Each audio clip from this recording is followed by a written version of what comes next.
একটা ঈদের দিন খুব ছোটকালে সবার কাছ থেকে সালামি পাইতাম, বড় হওয়ার পরে কেউ সালামি দেয় না, শুধু সালামি নেয়। আজকে কি তোমরা আমাকে সালামি দিবা? তোমরা কে আমাকে সালামি দিবা? না, সালামি দিতে হবে। কে কত দিবা বলো, তাড়াতাড়ি বলো। কে 100 দিবে? কে? তুমি দিবে? Good girl, good. দাও দাও দাও। তুমিও 100? মাশাআল্লাহ। আর কে দিবা? তুমি 100। নাবিয়া তুমি দিবা না? দিবা 50। আল্লাহ, এগুলো দিয়ে আজকে কী খাবো? ফুচকা। তারপরে কে? সাবিও টাকা দিবা 50। আর আপনি দিবেন? বড়রা কি টাকা দিবেন? সবসময় তো নেন, আজকে একটু দেন আমারে।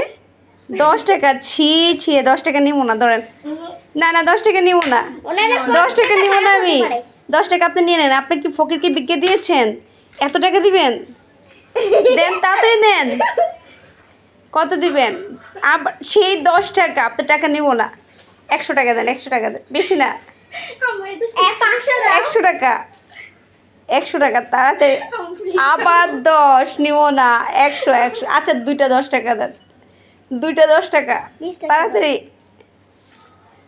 ওহো, নিবো না বলছি তো, তাড়াতাড়ি। 500 টাকা দিয়েছে একজনে, আরেকজন কত? আপনি 100। মাশাআল্লাহ, না চাইতে দিয়ে দিছে। আজকালকার বাচ্চাদের এই শিক্ষাগুলো পাওয়া উচিত। কত দিলেন আপনি? 20 টাকা। আপা আরো 10 টাকা বাড়ায়া দেন।